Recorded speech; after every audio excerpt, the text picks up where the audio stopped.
ప్రభువైన యేసుక్రీస్తు నామమున ఈ తొండలదిన్నె గ్రామంలో నివసిస్తున్న మీ అందరికి కూడా మధ్యాహ్న కాల సమయంలో మేము శుభములు తెలియజేసుకుంటా ఉన్నామండి. ఏమైనా సహోదరి సహోదరుడా, ఈ విధంగా మేము పాటలు పాడుకుంటూ మీ మధ్యకు రావడం మీరు అందరూ అనుకుని ఉంటారు కదా, మీరు యేసు ప్రభు పాడుకుంటూ వచ్చారని. అవునండి, మేము యేసయ్య పాట పాడుకుంటూ యేసు ప్రభు వారి రక్షణ సువార్తను ప్రకటించడానికి మీ గ్రామానికి ప్రార్థన పూర్వకంగా మేము వచ్చినాం. మీరందరూ ఎక్కడున్నా కూడా కొన్ని నిమిషాలు దేవుని మాటలు విని దేవుని దీవెనలు పొందాలని ప్రేమతో మిమ్మల్ని ఆహ్వానిస్తా ఉన్నాం. దేవుని వాక్యము పరిశుద్ధ గ్రంథమైనటువంటి బైబిల్లో కీర్తనల గ్రంథము 89వ అధ్యాయము 48వ వచనంలో ఒక మాట రాయబడి ఉంది. ఏంటి అదంటే, మరణము చూడక బ్రతుకు నరుడెవడు, పాతాళం యొక్క వశము కాకుండా తను తాను తప్పించుకునగలవాడు ఎవడు అని దేవుని వాక్యంలో రాయబడి ఉంది. చూడండి, మరణము చూడక బ్రతుకు నరుడు ఈ లోకంలో ఎవరు కూడా లేరండి. లోకంలో జన్మించిన ప్రతి ఒక్కరు కూడా మరణించవలసిందే. ఈ లోకంలో మనము యాత్ర చేయడానికి మాత్రమే వచ్చినాం. మన జన్మంతో మన యాత్ర ప్రారంభమవుతుంది, మన మరణంతో మన యాత్ర ముగిసిపోతుంది. లోకంలో జన్మించిన ప్రతి ఒక్కరు కూడా కన్ను మోయవలసినటువంటి వాడు. మాటలు వింటున్నా సహోదరి సహోదరుడా, ఎప్పుడైనా సరే నీ మరణం గురించి ఆలోచన చేసినావా? చనిపోతే నేను ఎక్కడికి వెళ్తాను, చనిపోయిన తర్వాత నా గతి ఏమని ఎప్పుడైనా ఆలోచన చేసినావా? చాలా మంది ఏమంటారంటే, చనిపోయిన తర్వాత ఏం లేదంట, తక్కిడి బిక్కిడి అంటారు.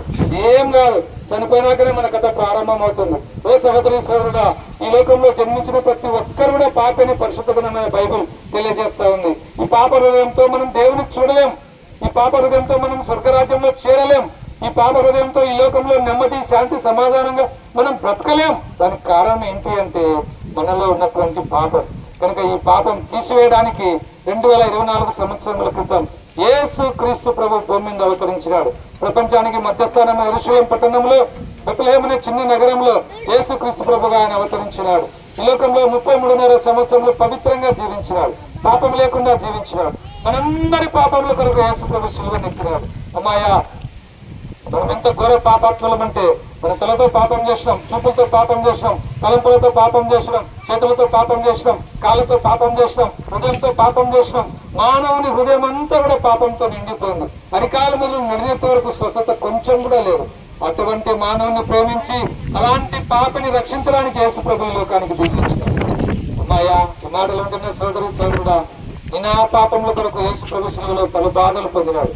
ఆయన తలకు ముళ్ళ కిరీటం పెట్టబడింది, ఆయన చేతులలో మేకలు కట్టుకున్నాయి, కాళ్ళలో శీలలు, పంచకాయం పొందినాడు. మనందరి పాపముల కొరకు యేసు ప్రభు సిలువలో మరణించినాడు. సమాధి చేయబడి 3వ దినాన తిరిగి లేచినాడు. ఆ పరలోకానికి ఆరోహణుడైనాడు.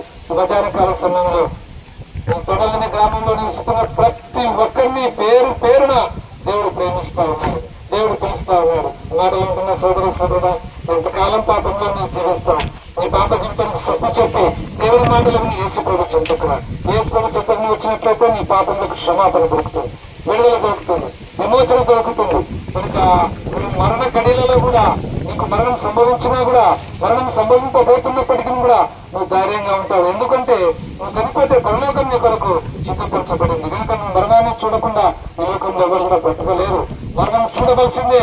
ఈ మాటలు ఉంటున్న సోదరు సోదరుడా, నీ మరణం సత్యం. నువ్వు ఒక దినాన్ని ఈ లోకం ఇచ్చి వెళ్లాల్సిందే.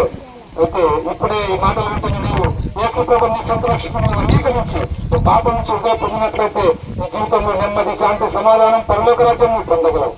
ఆ మాటలు చెప్పడానికి మీకు వచ్చినాం, మీకు చెప్తున్నాం. దేవుని మాటలు వినండి, దేవుని యందు విశ్వాసం ఉంచండి.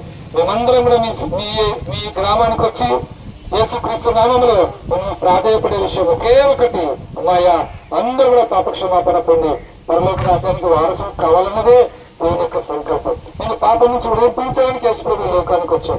మేము గుర్తించాలని మేము మిమ్మల్ని కోరుతా ఉన్నాం. నాకు ఇంకా ఎక్కువగా చెప్పడానికి సమయం లేదు, మేము ముగిస్తున్నాం. యేసు ప్రభు వారి గురించి మీకు ఇంకా ఎక్కువగా తెలుసుకోవాలని ఆశ మీలో ఉంటే మా సహోదరులు యువతకు చిన్న చిన్న కరపత్రాలు తీసుకొని వస్తున్నారు. పరిశుద్ధమైన బైబిల్ నుంచి ముద్రించబడినాయి. వాటిని తీసుకురండి, చదవండి, సత్యాన్ని గ్రహించండి. ఇక్కడే మీకు దగ్గరలోని కూలూరు గ్రామంలో వేశ్యల ప్రార్థనా మందిరం ఉంది. అక్కడ ప్రతి ఆదివారం పరిశుద్ధారాధన జరుగుతుంది. మిగతా వార కార్యక్రమాలను కూడా జరుగుతాయి. మిమ్మల్ని అందరినీ కూడా ప్రేమపూర్వకంగా ఆహ్వానిస్తూ ఉన్నాం. రండి, దేవుని వాక్యం వినండి, ఆధ్యాత్మికమైన మేలును పొందండి. మీ కొరకు మేము ఇప్పుడు ప్రార్థన చేస్తాం. ప్రేమ నమ్మకంగా యేసు ప్రభువు నీ పాదాలకు వందనాలు చెల్లిస్తుంటున్నాం. మరణము చూడక బ్రతుకు నరుడు ఎవడు అని ప్రభు మీరు మాట్లాడుతూ వచ్చారు. మరణాన్ని తప్పించడానికి మీరు లోకానికి వచ్చినారు. మా మరణాన్ని మీరు పొందినారు, సిలువలో బలిపాదలు పొందినారు, మా పాప నిమిత్తం సిలువలో మరణించి తిరిగి లేచినారు. అట్లా ప్రభా ఈ యొక్క శుభవర్తమానం ఈ గ్రామంలో ఉన్న ప్రతి ఒక్కరు ఉన్నారు. ప్రభా వాళ్ళని కార్యం చేయాలి, ఉచితంగా మేల్పాట్లు ఉన్న వారిని రక్షించుకోండి. ప్రభావ ముందుకెళ్తున్నాం, ఆత్మాంశం మన గురించి మీరు నడిపించి మీరు భయం పొందమని యేసు ప్రభు నామములో ప్రార్థిస్తున్నాను మా తండ్రి.